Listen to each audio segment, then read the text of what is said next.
So, got evicted. He was acting like he was gonna help me get an apartment. By way of going to the shelter. So we all went to the family shelter. Me, my 3 kids, and him. And they put you in a temporary, like a motel room, until they figure out like what your case is about. They want proof of you being evicted. They want to know why you don't have a place to live. Because once you go to a shelter, you can get a voucher so that you can get on your feet and get a place. They denied my application. They denied our application. As a family, they told me I can live in my mother's 2-bedroom apartment. So, that's that. Meanwhile, it's migrants getting all type of placements and they don't even have a birth certificate. I actually had an eviction notice from the marshal. Yeah. So, that happened. My grandparents had a house. My mother only had a 2-bedroom, so I wasn't trying to be in her 2-bedroom with no bedroom. Sleeping in the living room with my 3 kids. And I was trying to make it work in my relationship with my children's father. It wasn't working. He was not trying to make it work. He wanted to run the streets. And I get it to a degree, because he saw whatever he saw, and that made him feel like he didn't want to be with me. Everybody has that choice. But I was actually trying to make it work with him and show him that I was just trying to be with him. But that didn't work. So I was in pain. I was in pain, and I wanted to make content. I started making content around that time. I started living at my grandparents' house. I wanted him to stay there with me, but he chose to go live at his mother's. So while I was at my grandparents', my grandfather was acting a little strange, but he was in his 80s, so, you know, it could have just been getting older.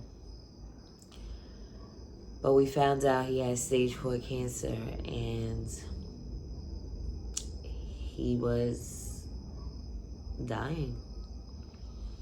So I was nursing my broken heart, and there at my grandparents', that also didn't work out, which is another story. But I had a whole big blow up with my grandmother and my uncle, so I ended up going to my mother's, which I didn't want to. That was the place I was avoiding because it's a 2-bedroom. And so I ended up there with all my kids, and I was miserable from November 2019 up until about March 2020. My grandfather passed away at the end of January. And I really couldn't take it anymore. I couldn't take staying at my mother's, so I ended up expressing that to my children's father. Like, I can't stay here. I can't get it together. I can't be a mother. I can't. Not in a bedroom. I'm sleeping in the mix of everybody walking by. And by this time, I was in my late 30s. Just shameful. But he ended up getting me and the kids a studio in a town that's far in Queens, that there's no stores around. It's hard to get around and navigate if you don't have a vehicle. But it was a place away from where I was at, so I accepted it. But he let me know it was temporary, so don't get comfortable here. You only have 3 months. It was a 3-month lease because he sublet it from someone who was about to move out, but the person decided to move out early, so their lease was going to be up in 3 months. But little did we know that COVID was about to hit.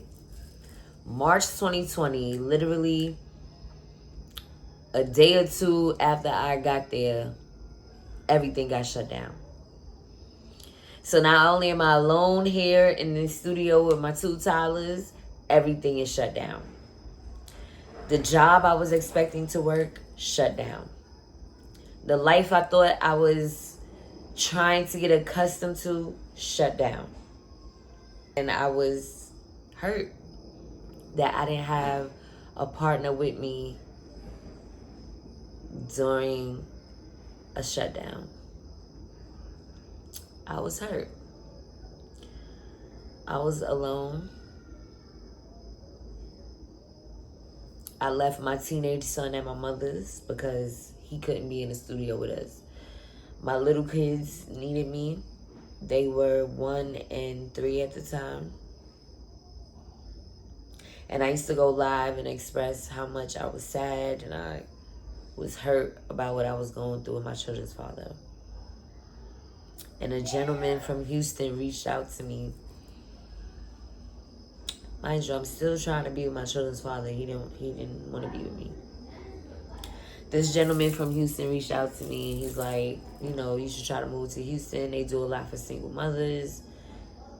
You know, and I was going through so much, and I remember I had 3 months to get out of there. So from March would have been about June that I would have had to leave. So I was pressed.